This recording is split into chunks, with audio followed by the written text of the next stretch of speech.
Okay, so the other thing that I wanted to mention before we start back into the lecture, this is everyone familiar with Breakfast with the Experts? Yeah. Okay, so Breakfast with the Experts, we've had a couple little changes to it. Oh, that's not good. Okay, we've had a couple of changes to Breakfast with the Experts this semester. Okay, I have to figure out why it's not working.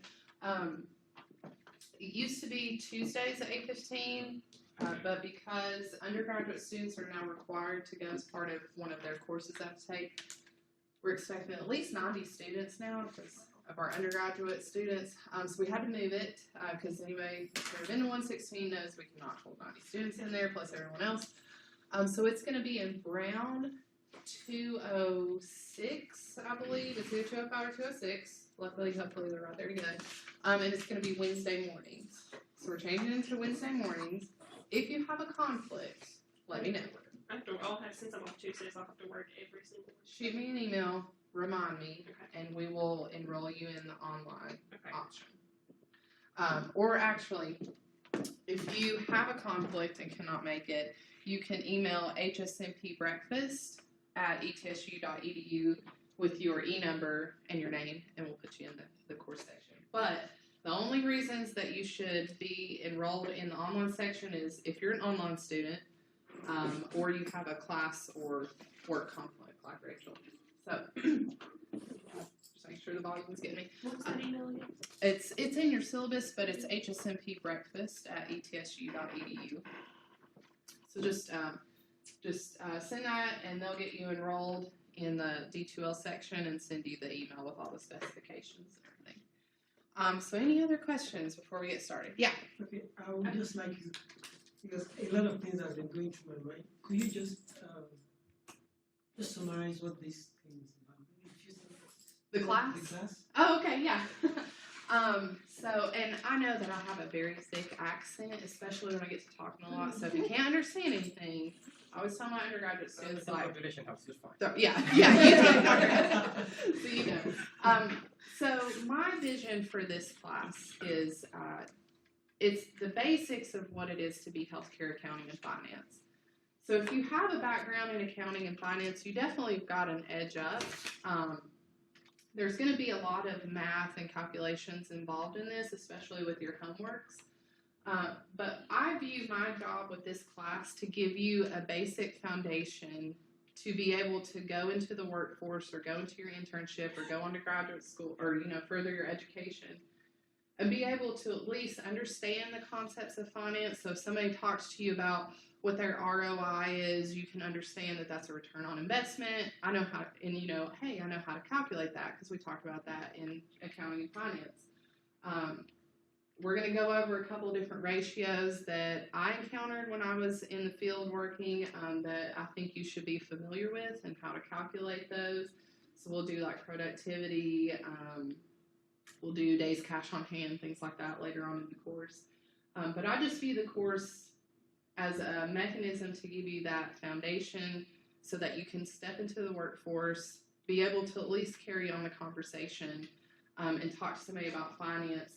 The reason that I don't go into it deeper than what I do is if you are interested in healthcare accounting and finance, we probably need to have a different conversation about where you need to go to get more in depth into accounting and finance because you have people who are trained, MBAs, things like that, who study nothing but finance. This is to give you more of that well-rounded from an administrative side. So when you go start, leading, managing, things like that, you can read your balance sheets, you can read your statements, and be able to understand what the information is telling you. Because more than likely, you're going to have a financial analyst that's going to crunch all the numbers for you and everything. I just want to make sure that you can understand some context behind it and then kind of what the information is telling you. I really wished my little clicker worked because I hate standing behind this computer. Okay, so what we're going to talk about, and I'm a big believer in breaks, so if you guys get tired, just flag me down, we'll take a break, but I plan on taking them 30 minutes or something. So we're going to talk the first chapter, Intro to Healthcare Finance. Was everybody able to get the text? Maybe make sure you peruse at least chapter 1. The first 2 chapters are, for some of you, maybe kind of a review. For some of you, maybe not. But just kind of set up the background of accounting and finance and some different things we're going to be talking about. So we're not doing necessarily any calculations or anything today, but just talking more about the background and history that goes into finance. How I always start out any class that I teach, just so that you can kind of, again, make the relationship and start to conceptualize it, is how this class, what objectives through your program of study this is being. So it shouldn't be too different for the certificate students, but since, this is in the MPH curriculum, I put the MPH competency up here. So this is, what this particular lesson is striving to go after and meet. And I won't go over it every time. I just wanted to kind of let you guys know why she randomly put the competency up there. That's why. The other thing I like to do to help students kind of get their minds around what we're going to be talking about today, the different concepts that we're going to be talking about. I always put an agenda on the first couple slides, or, within the first couple slides, so that you can see, today we talked about course organization. We're going to define finance. We're going to talk about its role, talk about it in a couple different settings. It's in legal and regulatory and some different challenges. And then, I can't remember if I have a key point slide on here or not, but so I'll try to sum it up with key points. So the first thing, finance and accounting, and defining it. So before we go into the slide, if you had to define finance and accounting in healthcare, how would you define it? What kind of definition? And if you looked ahead in your slides, you're not allowed to answer. So how would you kind of go through and define accounting and finance in healthcare? If you just had to explain it to some random person on the side of the street. Well, accounting's like keeping track of numbers, right? Mm-hmm. Versus just, or I guess one of them involves like a plan, some type of plan. Mm-hmm. Or money, Which one do you think? Finance? Okay. maybe. What do you guys think? If you had to put a definition to accounting and finance. Come on. We're going to be really relaxed in here. We're all friends. I know there's only 4 of us in here, 5 of us, but And with healthcare, it's different because there's a third party involved. yeah. So that's one thing we're going to talk about here on the next couple slides. Just when we start to define healthcare, finance, and accounting, it really depends on what view you're looking at it from. So if you're looking at it from a policy standpoint, you're probably more concerned with the interactions of like how payment structures happen, how certain reimbursement mechanisms happen, how entities like CMS are operated, things like that from a policy standpoint. But if you're looking at it from more of a managerial standpoint, you're far more concerned, let's say you're a department manager, you're more concerned with your department's revenue and expenses, you're more concerned with kind of your ins and outs and what's going on with your department and how you use those finance sheets to help you make decisions based on what's going on within your department. Do you need to hire more? Do you need to cut hours? What's going on there.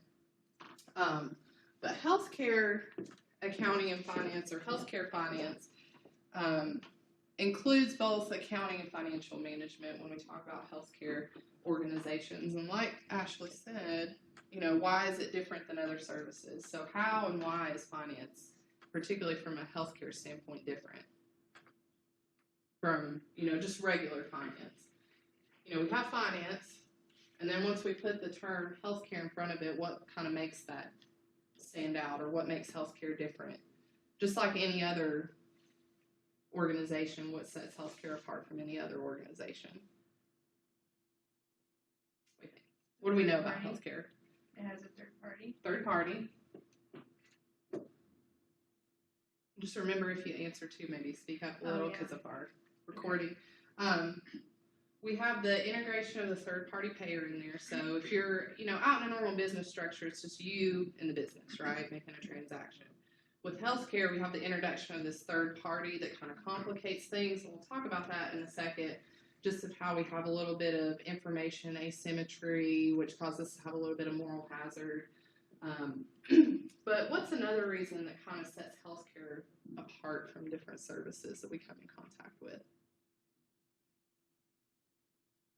How is healthcare primarily structured? Do we have more for-profit entities or non-for-profit? Right. Yeah. So we have a lot of more non-for-profit in healthcare. We're in the more private sector. We have more private for-profit businesses. And so the way you run healthcare is just a little bit different in tax structure and kind of what we have to pay, what we have to accept in as payments and things like that. If I'm going over something that you already know and you're like, I wish you would just go on, just like give me the nod. If I go over something you don't really understand it, just stop me. Like I said, I'm really flexible, guys, so I want you to be able to, get something from this. So when we talk about accounting, so we have two separate entities. We have healthcare accounting and healthcare finance. So accounting is kind of that record of what's going on within our own kind of internal economy that lets the outside world know how we are operating as a business. What's our health as a business and kind of what's going on in our organization. What do our resources look like? Is our capital good? Are we kind of struggling? What's our debt to revenue ratio? What do those things look like? So it's really just our record of economic events. You can think of it kind of like the outside world looking in us. We're telling a story of kind of how our business is running as a healthcare entity. And that's one thing I find people tend to forget, and it's understandable because healthcare had these really altruistic beginnings, right? So we get into healthcare because we want to help people. Healthcare and hospitals just started as a way to help the sick, help them get better. But what people tend to forget or, not really think about is healthcare is a business just like anything else. Just like if you go to Walmart or Target or Lowe's or wherever, it's a business. It still has to have some kind of structure to it. It still has to have revenue coming in. Even though it's non-for-profit, it still has to have some type of revenue coming in to be able to support the business operations. So it is a business, and people tend to forget that about healthcare because we are so focused in on more of its altruistic existence. So moving from accounting into financial management. So when we think about financial management, you can think of financial management more as like the internal way a business uses its own finances to direct decisions it's going to make from a business operations standpoint. So it's still going to involve a lot of calculations, but financial management is going to be more internal decisions to help us decide, okay, can we afford to go buy that new piece of equipment, or can we afford to hire on an extra staff member? What do our finances look like, and are we able to support that? So what do you think? Are they independent? Are they dependent of each other? Can you have one without the other? What do you think? I think they're Dependent on each other? Yeah, so we would use a lot of accounting information is going to drive what we kind of decide from a financials management standpoint. But we still need some of those financial numbers to drive the accounting side of healthcare. Sorry, usually I'd be walking around with my clicker, but so when you think of a business, what are some characteristics that would come naturally to you that you would think of a business? definitely like goods and services. Goods and services. We have to have some exchange of goods and services, right?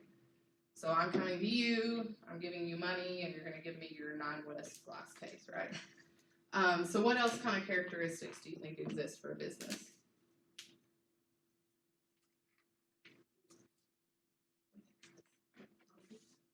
Profits. Okay, exchange of goods, profits. What else do you think? Customers. You have to have customers. Healthcare, we call those what? Patients. Patients. What else? Suppliers. So we have to get financing somehow, right? Whether that's we take out a loan, we go into some kind of debt. It's No different than your education, right? For some of you, you have to take out loans to finance your education. So technically, I guess you could be your own business, but you have to obtain financing to be able to work in the marketplace. You have to use those funds to buy assets. So once you obtain your financing, you obtain your loan, you go out, you buy your facility, you buy your equipment, you buy your supplies. We have to go out and buy these different types of assets. We operate to provide goods and services, so we use those assets to do that. And we sell them to create revenue. We start generating revenue in. So when you think about how business is structured, what we know about healthcare, how can you combine those two and tell me what the difference between a business and what we would consider a pure charity is? The finance is completely different. The finances can be different. Yeah. They may still have the same structure because they still are both businesses technically and still in operations. But how does a business, well, that would give the answer away. Okay, well, I'm just gonna. So a business to operate, it has to do something to bring revenue in, like, right? So like it's selling, it's doing something. And you have revenue that kind of supports all the activities that we want to do, right? So pure charity runs off people just giving you, you're not selling anything. People are just giving you money to run your organization. So you're getting donations, grants, things like that. Whereas a business, you have that exchange of goods coming back and forth to create this revenue piece. And so in healthcare, we still have that exchange, but it's just exchange of healthcare services. Like, I'm going to be your nurse today. Let me do these different things for you, and now we're going to send you a bill. So we have an exchange of some goods and services there, right? So for pure charity, just everything that it does is financed by donations. It doesn't do any activities. It doesn't have any sell good or services to kind of generate that revenue piece. Sorry, I already apologize. I'm going to have to drink a couple of water. My throat is really dry. Okay. So activities of finance. Everyone's still doing good. We've been talking about 12 minutes now. So when you think about the primary role of finance within an organization, so we know finance, helps us to make decisions within an organization.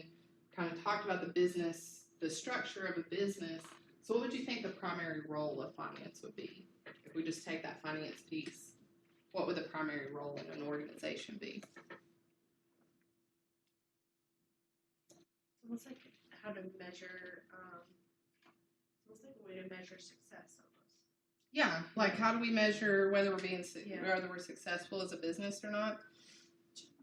So finance is going to be to, plan for our resources, and we want to maximize our efficiency, right? So if we see, this is where we can kind of tie it back into quality. Did anybody have Mr. Youngblood over the summer for quality improvement? Did you guys know? No. Or if you worked in quality improvement, done your internship, this finance and quality improvement kind of go hand in hand, because finance, we're looking all about how we can maximize our efficiency. So if we have a process that's like, I have to move this paper 3 times, well, I'm paying somebody to move this paper 3 times, why can't I just move it from here to here? How are we going to maximize that efficiency so that it reflects on our finances, so that we can maybe make some better financial decisions in terms of our resources and our assets that we're going to bring into the organization. So I have a couple of different activities of finance that we're going to talk about today, and we're going to sum them up at the end of this kind of little section here. But there's 7 activities of finance. There's planning and budgeting, and we're going to go over each one of these individually. But there's planning and budgeting, financial reporting, capital investment, financing decisions, what we do with working capital, contract management, and financial risk management. We'll go ahead and just dive into just starting with planning and budgeting. So when you think about planning and budgeting, you have 3 main types of plans and budgets that go along with those plans. So you have more of your strategic planning, which if, I think everybody's had strategic planning maybe. Strategic planning is going to be more of that high level plan. It's going to be on your executive level, so top of the top, you're going to have your C-suites. You're going to have your board of directors involved in this, and it's really just that 50,000-foot view of your organization. And it's going to be very mission statement driven. So what do we know? So let's go back to planning for a second. What do we know about the mission statement? What's its purpose for an organization? It's like the goal, or not the goal, the mission. What do you organize? Good job, Ashley. But it's the organization's whole reason for existing, right? It's their whole purpose. This is why I am here. So everything made from a strategic planning level ties back into the mission statement in terms of, are we doing the activities that we say we're doing in our mission statement in our whole reason for existing? And again, that's more 50,000 foot view. So then we have tactical planning, kind of a step down from strategic planning where this is more like 5 to 7, 10 years. This is going to be looking more about 2 years into the future, so a little bit down the road, but not so far, this at the very end, we can kind of still see it. Tactical planning, just seeing how we're going to set up different processes to respond to things that we think are, about imminent and happening. And then operational planning, so just our day-to-day operations. We're going to look at some different finance sheets that go along with each of these and how they help us make different types of decisions. But operational planning, if you're, if you see yourself in management or supervisory type of role, you're going to be doing a lot of operational planning in terms of how you look at healthcare accounting and finance to just plan your day-to-day operations. Especially, you're going to use this a lot if you are in charge of scheduling. So, Rachel, you may be familiar with this just because of being at transport at the med center. But a lot of how you schedule is determined on what's in your operational budget for that day. So, can I afford, if we have 10 transporters on the docket for today, but if we're lucky, but let's say we're just overwhelmed. Do we have it within our budget to bring in another one to pay them, overtime, pay them the shift differential if they qualify for that? So how do we kind of run our department day to day? And two, aside from scheduling, just going into supplies and inventory and things like that, which we'll get into later. Financial reporting, these are more external reports and financial statements. Some of this I'm just going to kind of glance over because we are going to get into it later in the semester, so I don't want to spend a lot of time right now on it. But financial reporting is going to be looking more at those external reports and financial statements. So that's going to be like your balance sheet, your income statement, things like that. The next one we're going to talk about capital investment and decisions and budgeting. So when you talk about capital investment, unless it's changed, it used to be when, let's say, for example, when I was at Mountain States, any single purchase that's over $1,000 was considered a capital investment for us. So it had to run through a certain process. We had to get, like 50,000 signatures on this one purchase. But, if we go out to spend a lot of money, because if we think back to, our strategic operations, everything's tied back into the mission statement. So every dollar, every penny we spend, we need to make sure that we can tie it back into our mission statement some way, shape, or form. So capital investment decisions have to go through a certain process to make sure that it does tie back to our mission statement.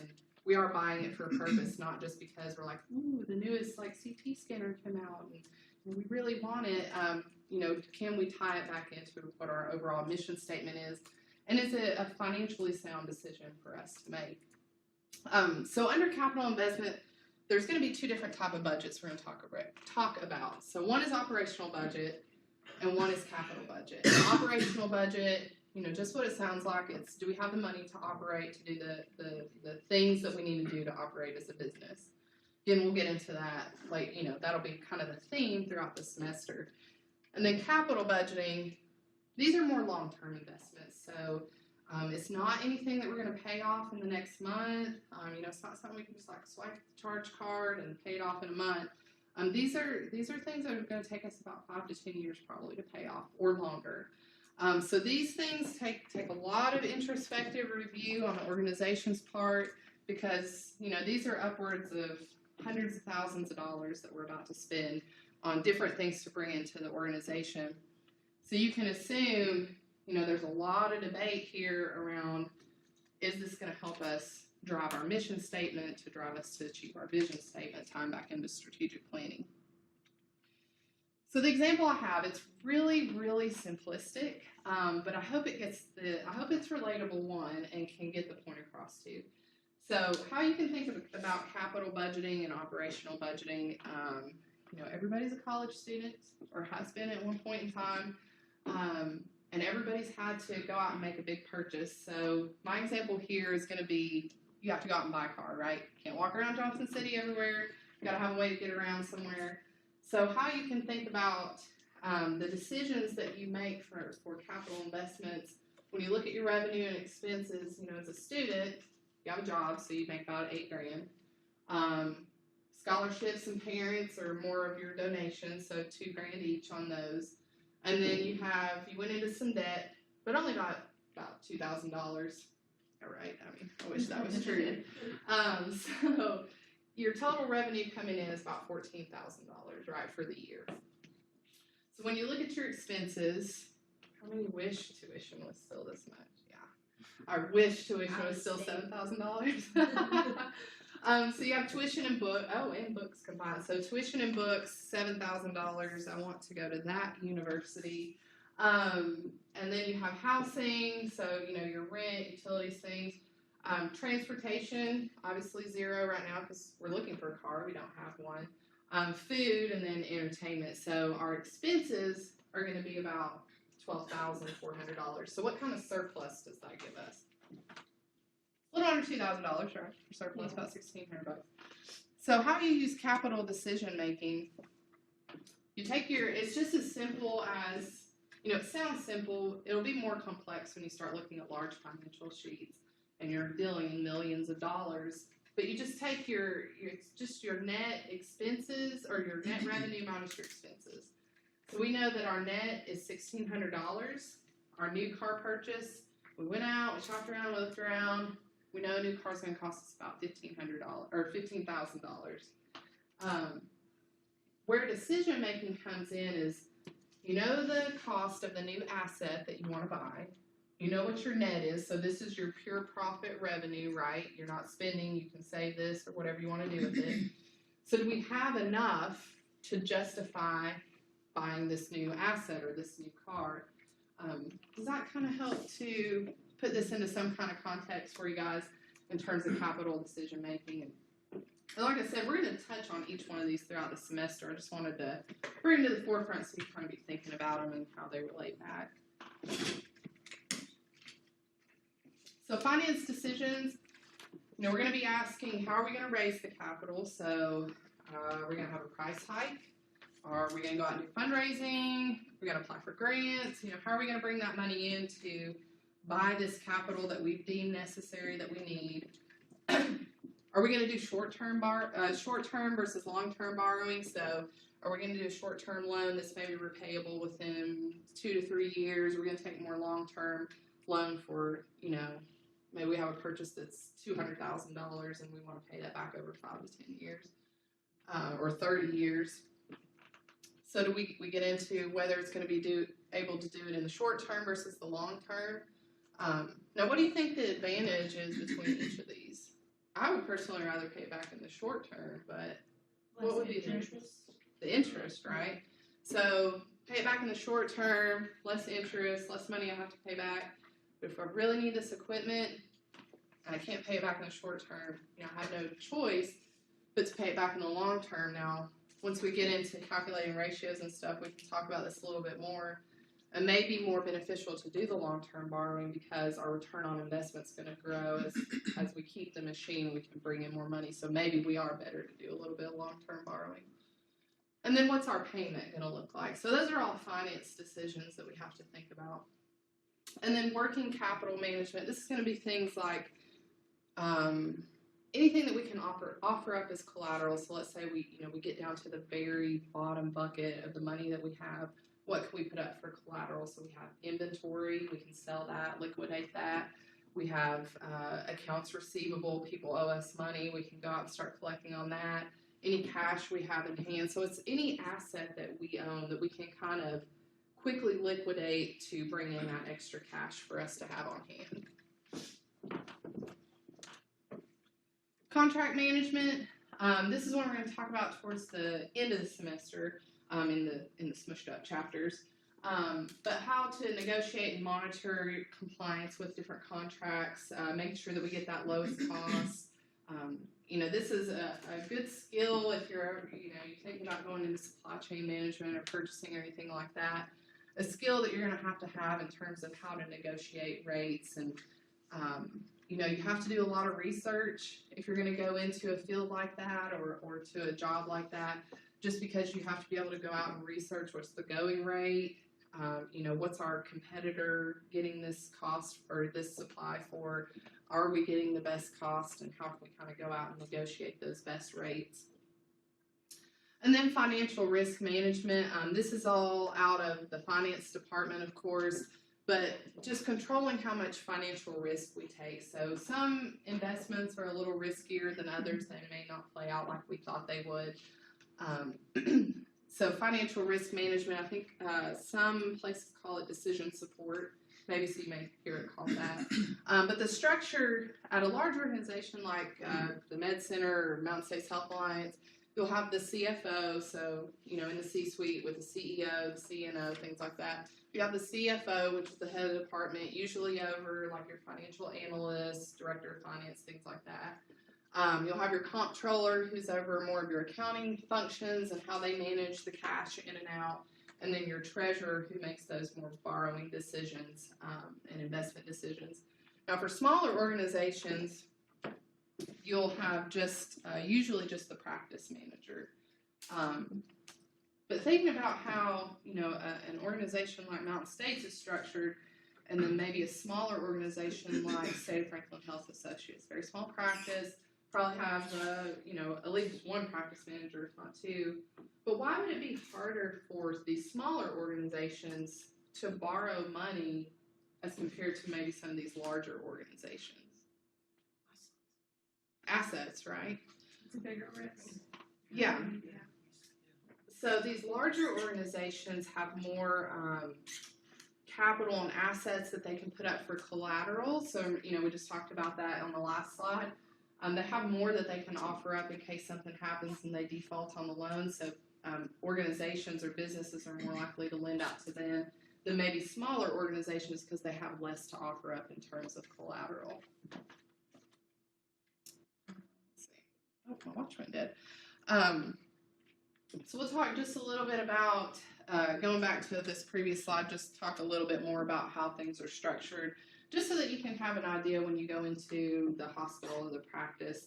If you work with finance, you can kind of understand what the chain of command is.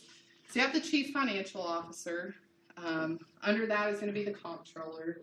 So again, they're going to be in charge of your payables, so everything going out, every bill that you have to pay, and then the money you have coming in. So every account that's owed a balance, every patient account that's owed, anything coming in to the organization. The treasurer, again, just more over financial risk management, how we manage debt, and is this a good investment to make? Do we need to invest in this stock? What's the risk of it? So they make those types of decisions. And then a small medical practice, again, that kind of function is going to be encompassed by the practice manager. So if you see yourself in the future, going down the road to be some type of practice manager, you're going to be in charge more often than not over all of these functions as compared to how it's split out when we talk about larger organizations.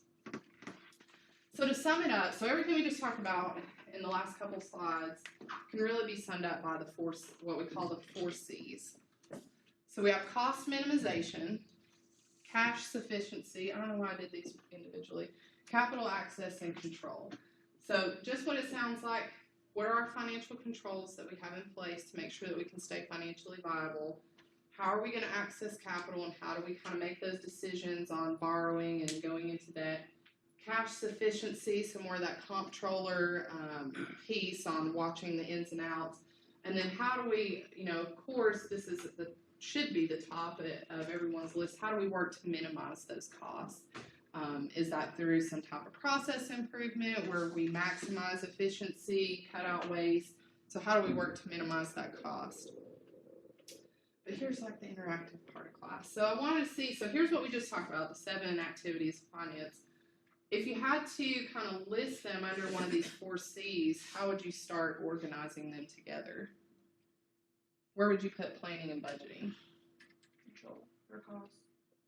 Or no, control. Why would you put it under control? Just out of curiosity. I'm going to quiz you. Or what's your reasoning?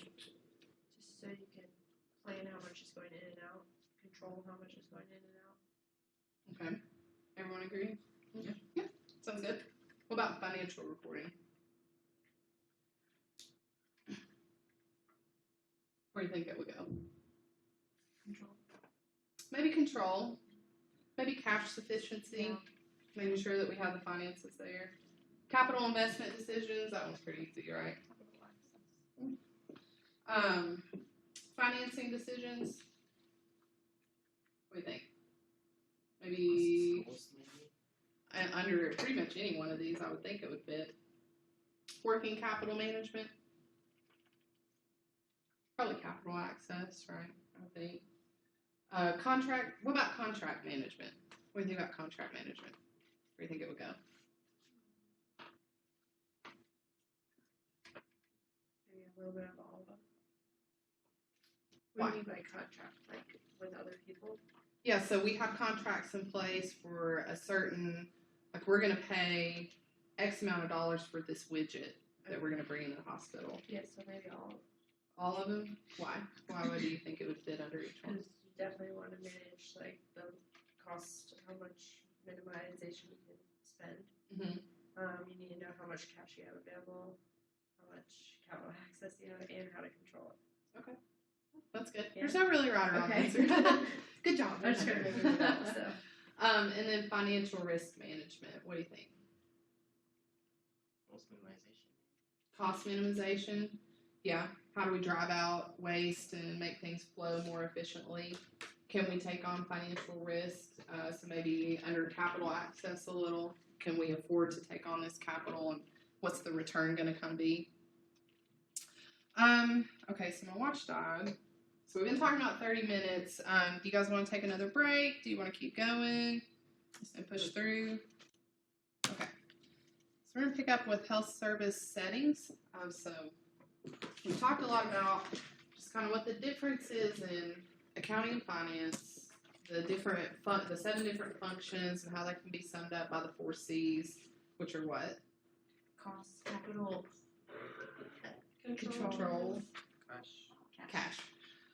So now we're going to talk more about the different settings, and this is where it may get into more of a review for you guys. So if it's just absolutely boring you to tears, which it is accounting and finance, so just just give me the cue and we'll just keep moving on. But we're going to talk just more about where you'll find yourself or the different settings that you'll find yourself in and how they're different within healthcare. So just like I asked you for kind of the descriptor or what kind of characteristics you would put towards a business or to finance, if you had to define kind of like hospital inpatient care side, what would you say about it? In terms of, if you just had to describe it to somebody. it's like when Or what do you know about? it's where you, I want to say where you're in the inpatient, like where you stay in the hospital, where you're getting service done and you're taken care of in the hospital. Yeah, so you typically have at least one overnight stay. Yeah. Sometimes depending on the hospital you're in, you may be an observation or an outpatient. But we have 2 main designations for hospitals. So you can have more of your general acute care, like your Johnson City Medical Center, or you can have more of your specialty type hospitals. Now, is anyone from this? Are you from this area, Rachel? Okay, I couldn't remember if you. I can't remember if you were or not. So several years ago, because this is my example, the only one I can think of for specialty hospital. So you have general acute care hospitals like Johnson City Medical Center.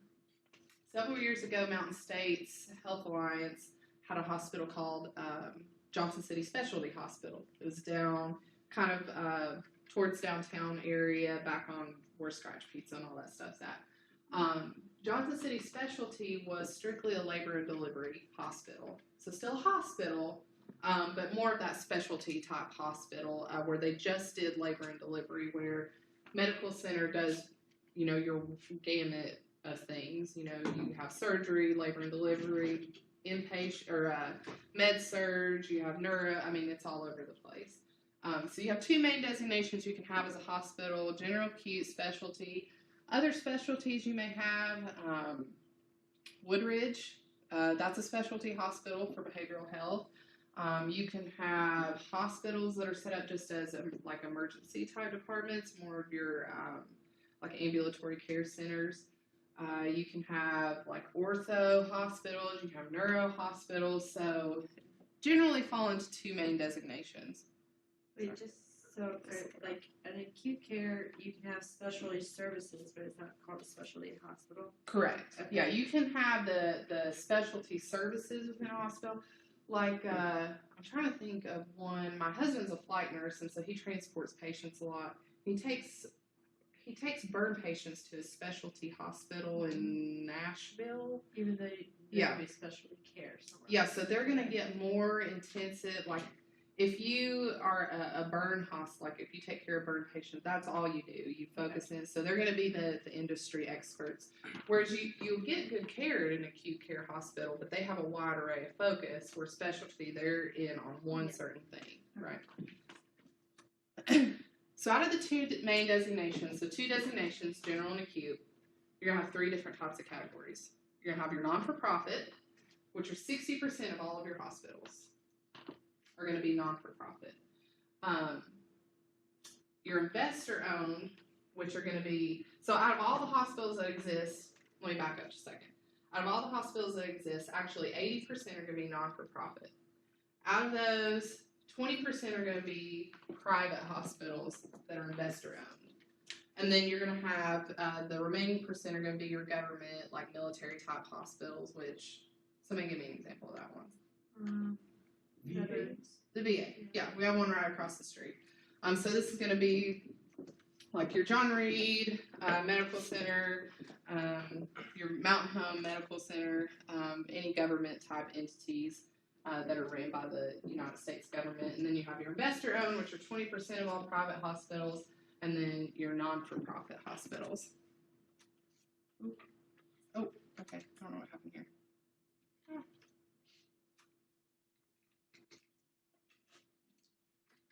Okay, there's supposed to be video here. Un momento. No.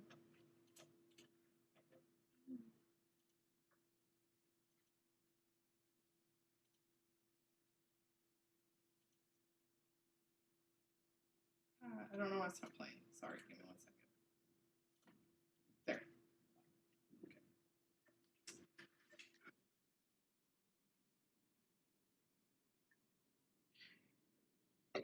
And I'll post this out on D2L as well, because I know the video can get a little weird in the recording, so I'll post it out on D2L. This is just going to go over an integrated delivery system, which I'm just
How many is familiar with the triple aim? You guys talked about that in class? So triple aim of healthcare, just think of it like a three-footed stool, right? So how do you balance cost, quality, and access without throwing it? So if you really focus on one, the other two are going to kind of be lacking. Yeah. If you put all your focus on quality, then your costs will probably go up. If you put all your focus on access, what's that going to do to quality if you ever run hospitals? So what he's talking about here, this is more just talking about an integrated delivery system and how this just aligns if hospitals came together, how they're kind of working towards this triple aim and balancing cost, quality, and access. I just want to give us kind of like an intro to set up a couple things that we're going to be talking about. Has anybody ever heard of an integrated delivery system before? Yeah. So I don't know if you talked about it in other classes or not. So we'll just kind of move on to the next one. I don't know what to do. Okay. Let's see. Okay. So we're back on track. So out of the two designations that we have, which are what? For hospitals, that can either be what or what? Specialty or acute.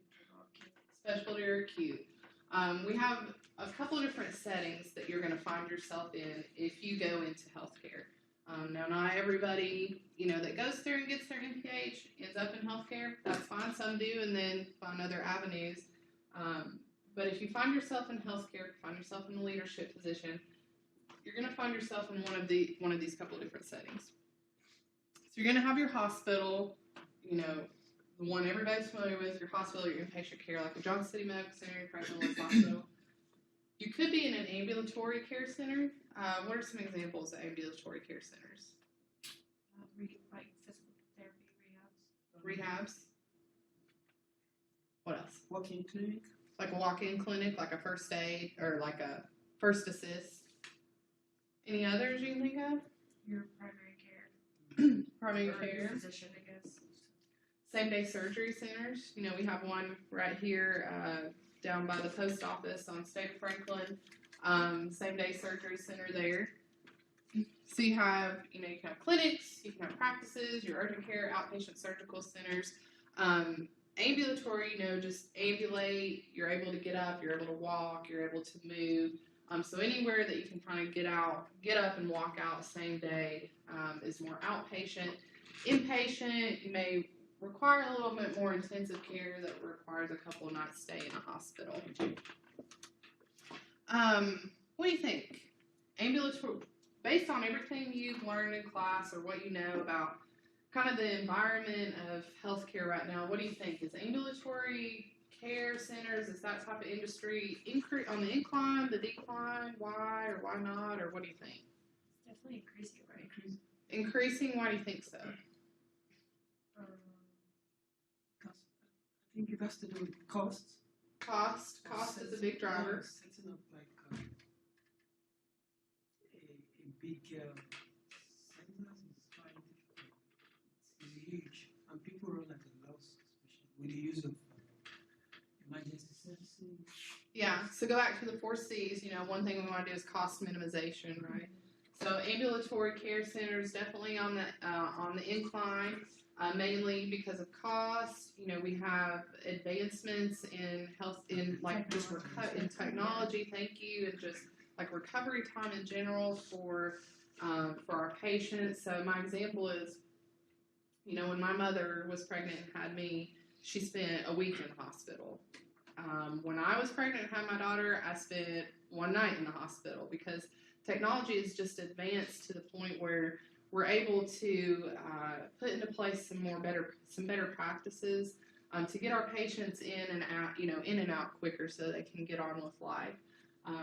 Although I really would have liked a week in the hospital after I had my daughter, but it is what it is.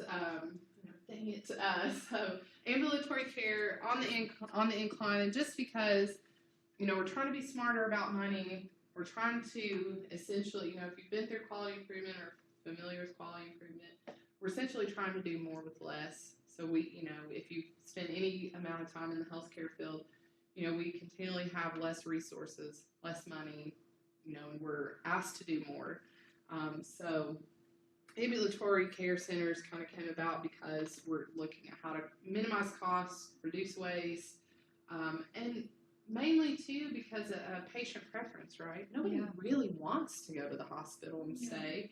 I would much rather, go to an outpatient surgical center. A couple of years ago, my daughter had to have tubes put in her ear. We could have went to nice longer, and she could have stayed overnight in the hospital.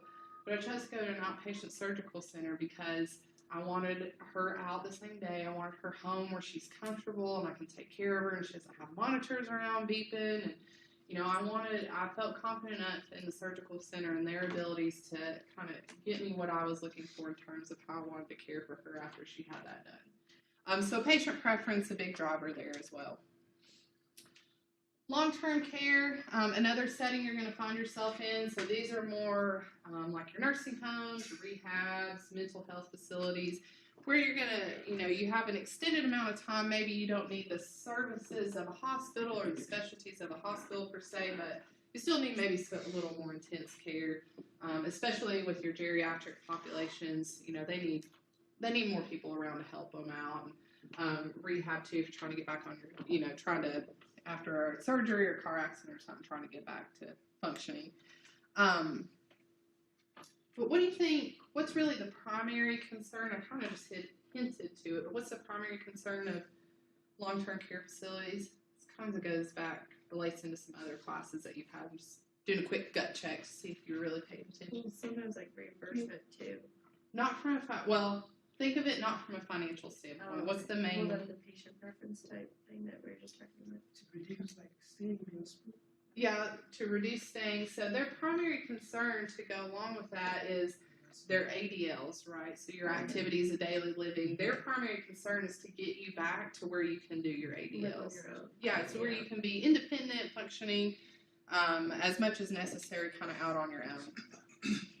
And then going back, we just saw the video with St. Charles Health System, some integrated delivery systems, and some different examples. We actually have some right here in the Tri-Cities. You have MSHA, you have Wellmont, soon to be Ballad Healthcare if it goes through. It's your story, whatever their little script is now. MSHA, Wellmont, both integrated delivery systems.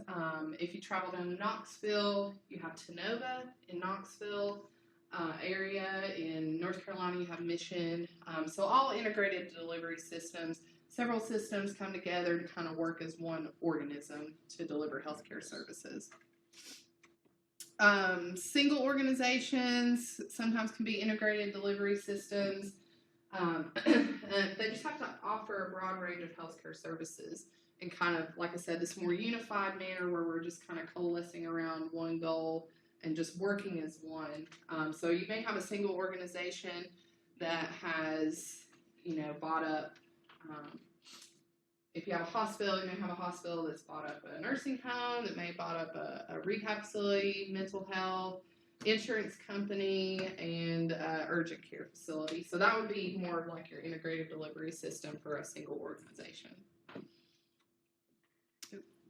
And this little box is in the way again. And then, just able to offer more of your payers. Who would you consider your payers? Like your insurance companies. So they're able to offer more of, it's called bundled payments. You're able to offer more of a bundled payment towards your, for your third-party payer.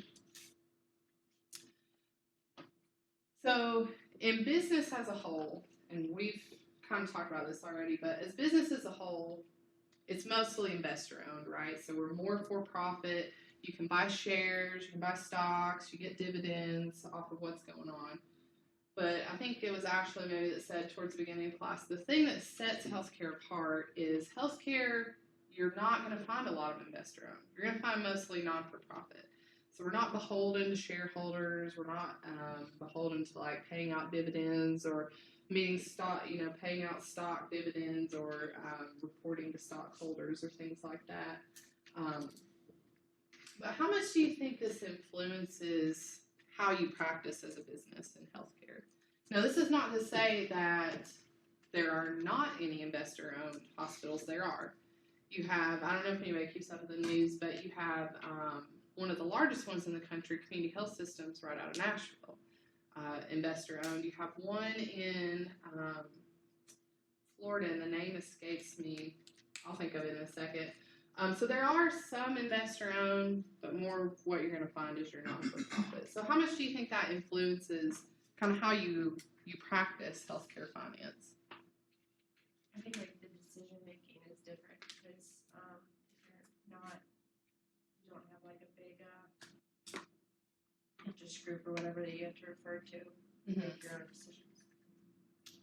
Do you really make your own decisions? No, not necessarily. That's why I thought about that when I was saying it because you're still. So who are you're you in beholden to competition. still? Your competitors. You still have some, you still have to be cognizant of what's going on with your competitors.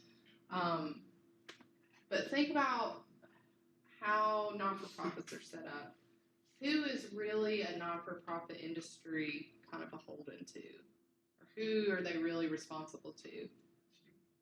What's that? To the government, to the community. To the community, that's what I was looking for. So you're really, you're there to exist, to be responsive to the community. When you have your board of directors for your non-for-profit, it's generally made up of like industry leaders in the community, right? Mountain States has on their board leaders from all different kinds of industries, not just healthcare. So you're looking at representation from the community, and that's really going to determine how you practice finance from a healthcare standpoint. So since there are a couple investor-owned,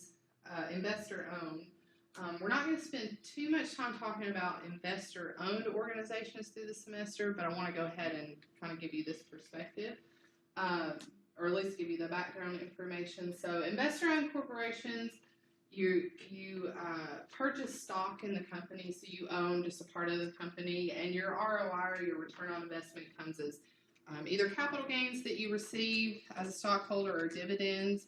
And then if the company liquidates, you can claim kind of any residual earnings based on that. Investor-owned, they do pay property income and sales tax, whereas healthcare or non-for-profit, we don't really pay any of those types of taxes. In investor-owned corporations, you have two different markets where you can go and buy these different types of common stock. So you have the primary transaction market. This is when a brand new company opens up for the first time on the market, and you buy the initial public offering or the IPO for the first time out on the market. They've never been sold before, and then those move into the secondary market transactions. So you're kind of buying from stockbrokers, right? So you go through a stockbroker instead of the company directly on exchanges. Stockholders, they have one share of the stock, and one share equals one ownership piece of the organization. They have 6 main rights as stockholders. So you can vote on major issues. You own part of the company, so you have a say on how the company operates. Again, you have ownership in the company. You can transfer that ownership to somebody else through selling your stock. You're entitled to any dividends, so at the end of the year, if there's residual earnings left over, you're entitled to those, or if the company for some reason liquidates, you're entitled to those residual earnings. Yeah. I'm supposed to have these slides. Are they not in your slide deck? Okay. Write that down. I'll put them in there. I'll update this and put it back on detail. Sorry, I didn't know those were not in there. And then you can at any time go in and inspect the corporate books and records as a technical owner in the company. And then you can sue for wrongful acts. So this is, everybody's heard of like class action lawsuits and things like that. That's another right of a stockholder. So investor-owned, their primary goal is shareholder wealth maximization. Do they since investor-owned organizations are kind of beholden to stockholders, what do you think? Do they really have any responsibility to society at large, whether they're in the healthcare setting or not? How so? Okay. Amy said yes. Ali said no. What do you guys think?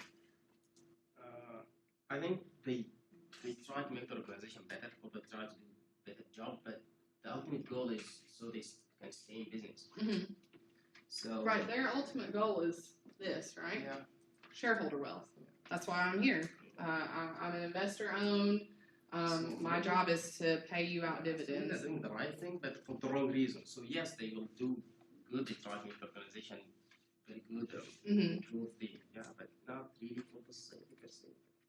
Well, and it gets especially tricky in healthcare too. So, for-profit or investor-owned healthcare systems don't really have to take Medicare or Medicaid patients because they have stockholders that can kind of support their business operations.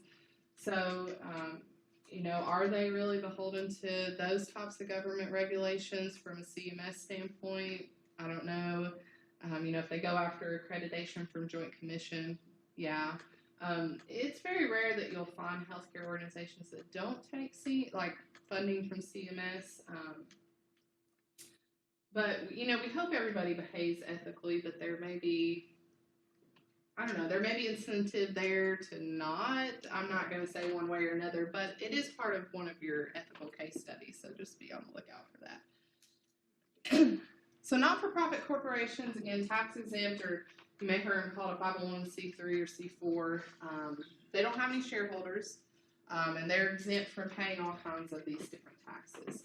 I think I have this on the next slide, maybe. If I do, we'll just skip over it.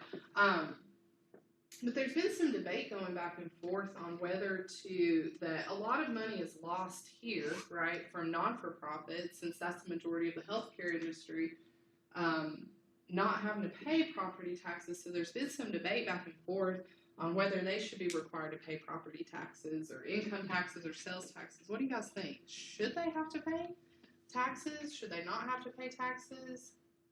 Well, I think it should be consistent throughout. Like healthcare, if healthcare doesn't have to pay, then other businesses, If healthcare doesn't have to pay? Yeah, or if they do have to pay, it should be consistent. Yeah. They change it.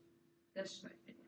But then bring in, they're required to have so much charity care per year. Yeah. So That's where they get their money back. how do you kind of balance that out on should they have to pay taxes versus, well, do I write this off as charity care? So think, just something to consider. Primary goal, like I said, a couple slides ago, for non-for-profit is driven by their mission statement, so their whole reason for existing or being in the community and what they can offer. What time we got? 3:08. Okay, half hour. I'll cruise it through. I was going to do this whole thing where I had you guys guess what these mission statements were, but I'll spare you that. So, to become the best regional university in the nation, ETSU, we deliver superior health care with compassion. That's Wellmont. To provide students with high-quality education experience focused on excellence in teaching, research training, practical skills, prepare them for a diverse and interprofessional workforce. Hopefully everybody knows that it's the College of Public Health. And then committed to bringing loving care to healthcare. Of course, that's Mountain States. And my whole purpose for putting these up here was to show you, these are all examples of nonprofit organizations. And everything they do, every activity that they undertake as an organization is driven by these simple mission statements. So when you find yourself in a managerial role or a supervisor role, or even an executive role, it's just something to keep in the back of your mind is, especially if you work for a nonprofit organization, are the things that I'm doing supporting the mission statement? When I come into work every day, my mission is to provide high quality education, because that's the mission of the College of Public Health, and that needs to be my mission as an instructor as well. Organizational goals for a nonprofit. Primary goal given by the mission statement again in terms of service to the community. Now, while they don't have shareholders, they do have stakeholders, right? Every organization is going to have some type of stakeholder. These people just have some type of vested interest in business. But it gets tricky for non-for-profit managers, especially in a healthcare setting, simply because they're primarily concerned with satisfying, for-profit managers primarily concerned with satisfying stockholders. But who would non-for-profit managers, the stakeholders, right? So who would be a stakeholder? Who would we consider a stakeholder in an organization like the medical center? Donors. Who else? Patients? Customers? Managers? Family members? Team members? Physicians? Nurses? You know, non-for-profit managers, they've got a lot of people that they kind of have to answer to and keep happy, and you know, how do you kind of balance all that out? So they have to really work to meet other requirements beyond promotion of health, simply because, you know, they don't have any dividends. If they do liquidate, if they go out of business, all the proceeds from that liquidation go out to community care or community charitable purposes, and they have public interest operations.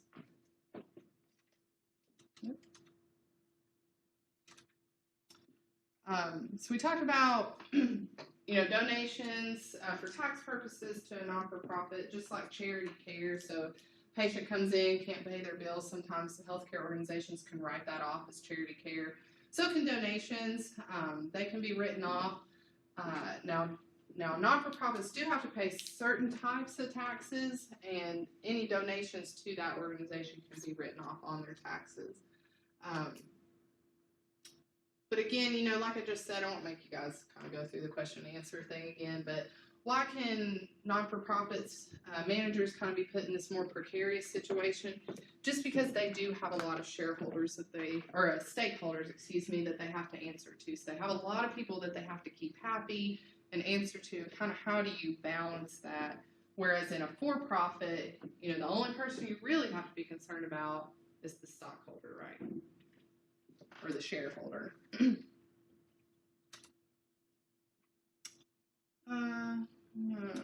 Won't go through that. Got a lot to get through. So there's 4 main categories of business organization. If we don't get through all this today, I'll either look to see if we can do it next week, or I'll record the rest and put it online for you guys. 4 main categories of business organization. So we have proprietorship, partnership, corporation, and hybrid. And we'll briefly go over each one of those. So proprietorship is owned by one single person, and that person who owns the business is responsible for any debt incurred for that organization. So there's a couple, and then partnerships, of course, you know, just what it would sound like, 2 or more people, and then all partners are responsible for the debt. So proprietorship, single entity or single person. Partnership is going to be 2 or more people. There's some advantages. Very easy to form it, you know, to form as an organization or a business. They don't really have that many regulations that they have to follow, just by the nature of the way they're structured, and they don't have to pay any corporate income taxes, which can be a huge advantage to especially some smaller business organizations. They do have a limited life, though, and what that means is it's just limited to the life of the owner. When the owner dies, you know, the company kind of dissolves, and it can be a little more difficult to transfer ownership. That's why they have this limited life portion. And they do have unlimited liability in terms of, you know, that the owner can be responsible for any debt or any lawsuits or anything that kind of comes about towards the business. And a little more difficult for them to raise capital, simply because, think back to when we talked about smaller practices, why it's more difficult for them to raise the capital than larger organizations, right? It's the same thing here, but smaller organizations don't have as many assets that they can put up, so it's harder for them to raise capital from that end. Any questions so far?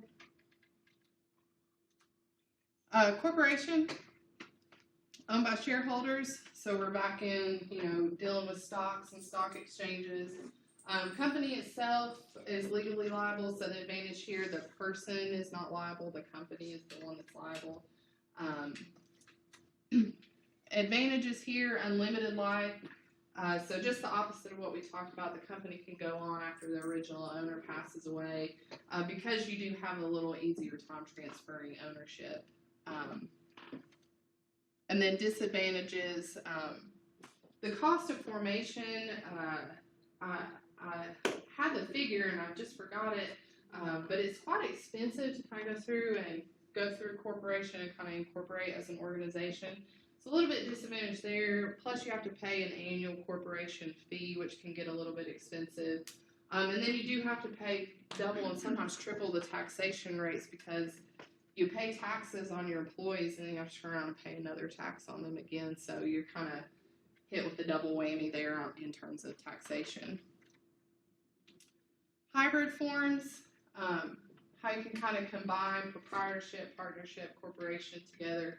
You have something called a limited partnership where you have general partners, and they're only liable for what they initially contribute into the organization, and they're not really liable for as a partner or as an individual anything beyond that. But we don't normally see this with healthcare providers. I just want to put it out there so you guys are familiar. And then limited liability partnerships are the ones we generally see a lot more because the partners share general liability within the organization. And a lot more professionals prefer the LLPs to the LPs simply because the risk is spread out more evenly amongst the partners than in the LP. Questions? That's a lot, I know. Let's see. We have something called a limited liability company. So you have liability like you would with stockholders, and your tax like you are partners. So it's just a hybrid form there of those two. And then sometimes you can have a professional corporation or a professional association. Same type of business structure, just two different names. You get the benefits of incorporation, but the downside is you're still liable for the malpractice, any malpractice lawsuits that come about. But this is used a lot by individual clinicians simply because they don't want to take on the risk of their partner messing up and them being liable for that. So they just incorporate as their own kind of entity. We won't go over that. We'll go ahead and get through future challenges, and then I'll go back to finish that last one. Got a few future challenges, and this will end this one. I'll do a quick check on the time, and we can probably jump into the next one.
So how many of you are familiar with what he's talking about? What he's talking about is value-based purchasing.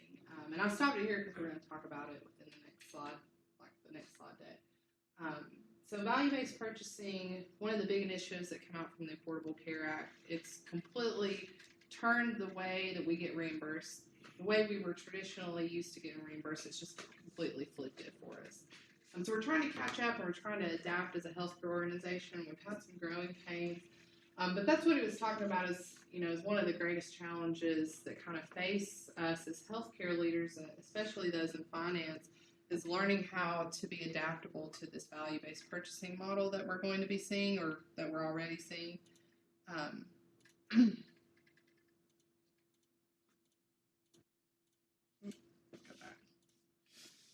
So we talked, this was in the video, 17.1% of our GDP comes from our healthcare services. GDP meaning, anybody know what? Gross domestic product. So we spend about $9,000 per person in healthcare services, and you can see the trend. I meant to put in the previous years, but the trend has been kind of going on the upward incline in the last couple of years. But there's just so many issues that surround, why this GDP number is going up, why we spend a lot of healthcare, a lot on healthcare dollars, and a lot of it has to do with government regulations. A lot of it has to do with, the way insurance is reimbursing, what they're covering, what they're not covering. If you have an insurance company that's not covering certain services, let's say, prior to the ACA, not everybody covered primary care visits.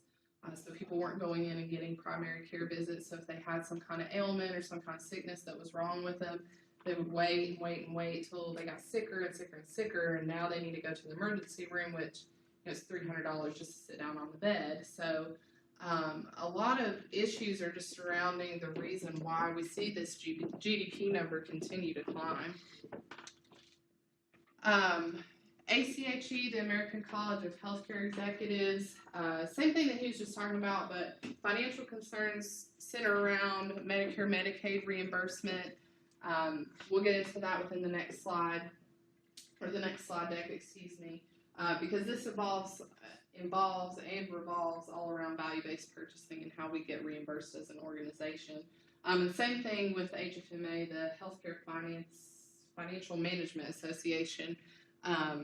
Just going back to value-based purchasing and how we balance, now that we're getting reimbursed on more of a quality indicator metric side, how we balance that with our finances.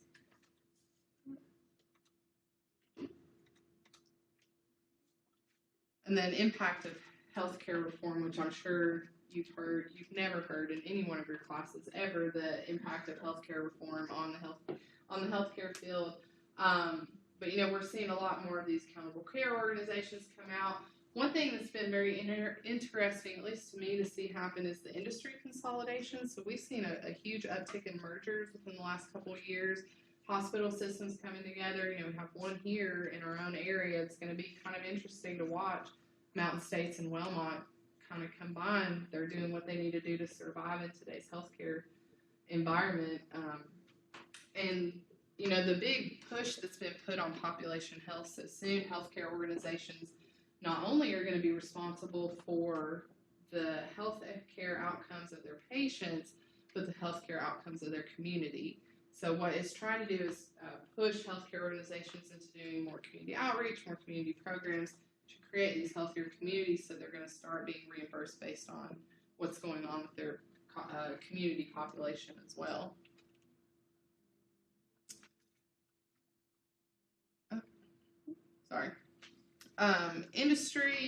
The industry, again, this is probably one if you've had organization in law, hopefully you got this in here, but healthcare is probably one of the most highly regulated industries that you'll find anywhere in the world. I can't think of one that's more regulated than what healthcare is in the United States. So we have different licensures that you need, to be required to practice. So for individuals, that could be RNs have to take state boards. Same with disciplines like respiratory therapists, physicians, any of your clinical practice disciplines are going to need some type of licensure to practice. And then just entering the market itself, so you need something called a certificate of need to even enter the market as a healthcare facility. An example of this a couple years ago, before Franklin Woods was built, and we still had Northside Hospital and Johnson City Specialty, Wellmont was trying to put a hospital in, like right down the road where the new Food City's at, was actually where a new Wellmont hospital was supposed to be located. They applied for a certificate of need through the state and were denied for that certificate of need, so they weren't able to enter this market. You know, Wellmont heavily in Kingsport, Bristol is where their market control is. Mountain State's more Johnson City area, and partly into Kingsport as well. So it was a big win for Mountain States, and then they turned around and closed Northside and Specialty and combined that into Franklin Woods. So they didn't really need to apply for a certificate of need. They're just kind of moving services around. But entry into the market is just very difficult because you have to go through some different processes to show that you actually need a healthcare facility here or you need this service here.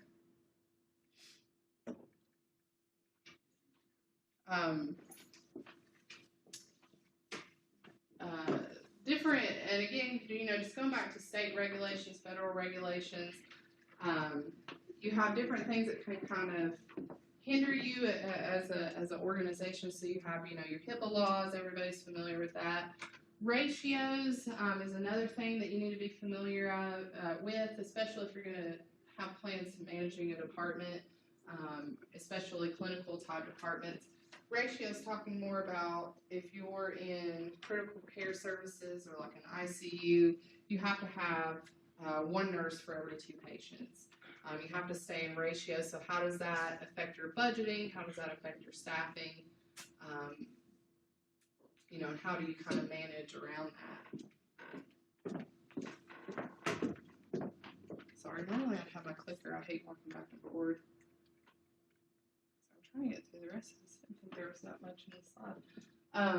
Primary legal issues for healthcare. So hospitals, of course, is going to be liability. You know, if you have a mishap in surgery, if something goes wrong and your patient gets an infection, you know, hospitals have the greatest legal issue facing them is liability, and then providers, of course, is going to be your malpractice. So they pay an average about $100,000 in premium. It's not cheap to have malpractice insurance. It costs a lot, and because we have about 20,000 new cases a month, approximately, across the country.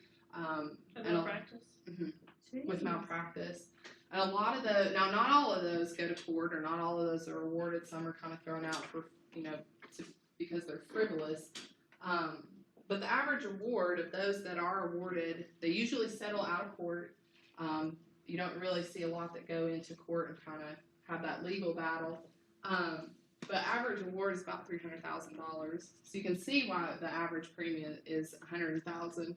You know, if you're OB, I think physicians who practice OB pay the highest in premiums, and I want to say it's upwards in $300,000 range, simply because they have the greatest liability. Because if something happens to the baby at birth, the baby and the family have all the way till the child is 18 years old to sue that physician. So they have a long time to kind of take some kind of action if something were to happen, and they can relate it back to the delivery room and what happened. And the physicians pay their own. Physicians pay their own. So, for example, here's a good example. My husband's in graduate school right now. He's going to be a nurse practitioner, and he's starting his clinicals this semester. He had to go out and buy his own liability insurance now, thank goodness, because he kind of buys a group insurance through the school. His rate was only like $25 for 4 months or something like that. And it gives him $1 million worth of coverage. So if he's out practicing when he's out doing his clinicals and something happens, he's covered up to $1 million. But yeah, you have to go out. We had to go out, and thank goodness it was only $25. Yeah. But you know, when he does graduate and is a nurse practitioner, we'll have to go out and buy his. We'll have to go out and buy his malpractice insurance, and it's not going to be pretty. So other legal issues, you know, everybody hopefully is familiar.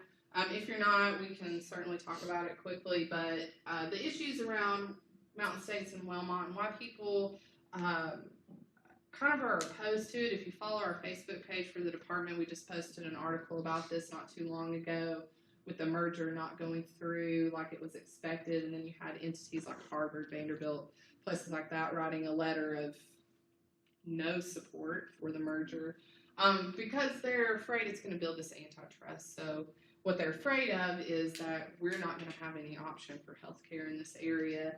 And what they're afraid of is that prices are going to kind of start to skyrocket in this area because we don't have a choice.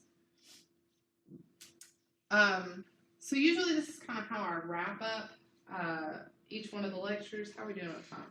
3:30. Okay. The other one, if I have to record, I'll let you guys know. I'll make a decision by tomorrow. So we can spend a couple minutes going over this and then recapping on the lecture. How I usually in lectures is I let you guys make your own kind of self-made study guide. I don't give study guides for exams. But we can talk about some information that we covered today and what you guys picked up on as kind of the highlights, and we can kind of do this self-building study guide. So based on everything that we talked about today, and I know we talked about a lot, it was probably like, and you're probably going to walk out really overwhelmed. But what are some maybe key things that you picked up on that you think are important enough that you would see on an exam? 4 C's.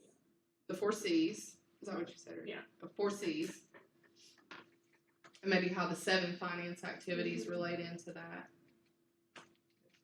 What else do you think? Goals of the investor owned and the organization. Oh, the different goals between investor-owned and non-for-profit. That's a good one. Gonna kind of go back through, see. Maybe the difference between finance and accounting. Probably be a good one, and how would you define the difference in those?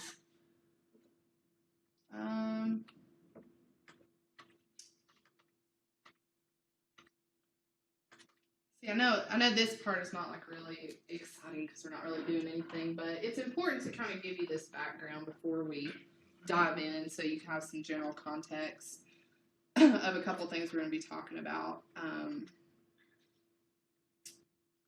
Let's see. Probably a little. What did you say, Ashley? No, go ahead. Oh, I was just going to say probably a little bit about investor-owned.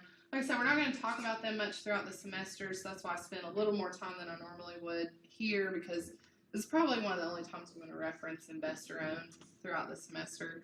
So probably expect a question or two, maybe about the 6 main rights, I would think. The role of finance. Yeah, role of finance would be good. Yeah. Talked about goals. Probably would expect to see something about the different types of business organizations.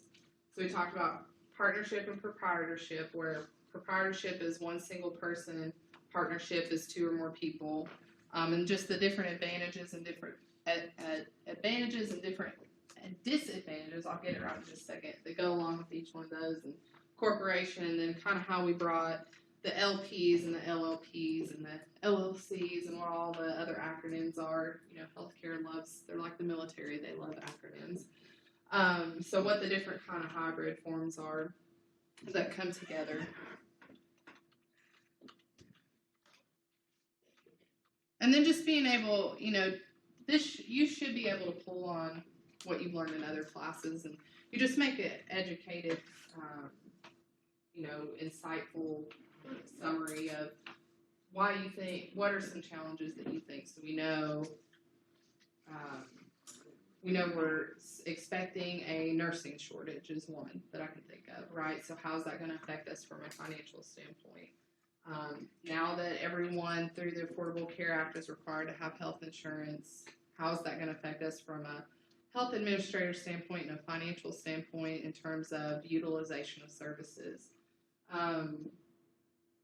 Reimbursement, this is one thing I failed to go over, but reimbursement from Medicare, Medicaid, we only get 80 cents on the dollar. So for every dollar we spend on a Medicare or Medicaid patient, we're only getting 80 cents back. So we're taking a 20% loss on, any patient, but we can't turn them away. So how do we kind of compensate for our other patients that are non-Medicare, Medicaid to stay financially viable?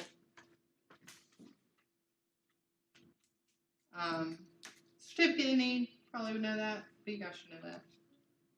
Been in this for a while. What else do you think? I know I kind of flew through a couple things at the end, so is there anything that wasn't clear that I can go over again while we've got a few minutes? And like I said, I'll make a decision on the other piece to this and let you guys know tomorrow. I'll post something on B12.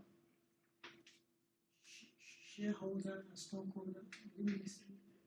Shareholder and stockholder are the same thing. I don't confuse them, but stakeholder, it's hard to not interchange them with each other. Shareholder and stockholder are for-profit. They are the main person that the for-profit is kind of beholden to. They have to maximize shareholder wealth. Stakeholder, every business has some type of stakeholder, and probably knowing the difference between why non-for-profit managers are in more of a precarious situation in terms of stakeholder satisfaction than for-profit managers. That was a good question. What else? I know I kind of went fast at the end, so. Or if you think of any questions, email me. Preferably in that way I can post it on the discussion board or on the news feed, because I know probably somebody else is thinking that too. Hope this was like a good first class. I don't know. It was a lot of information to kind of take in and kind of throw at you guys. I spent more time than I anticipated going over the course structure and setup. So if you guys have any questions, like I said, I'm really flexible. You can stop in my office anytime. Email me, call me, and I'll be happy to explain anything. Or if you get home and you're reviewing your notes and you're like, what did she say about antitrust? I don't really remember, because it was at the end of class and it was 3:50 and I'm already zoned out. Just email me or stop by and let me know, and I'll be happy to go over it with you guys, because I want to make sure you get a good understanding and not just kind of sit in class with a glazed over look. So, all right, guys. Well, that's all I have. So we'll see you next Tuesday. Thank you.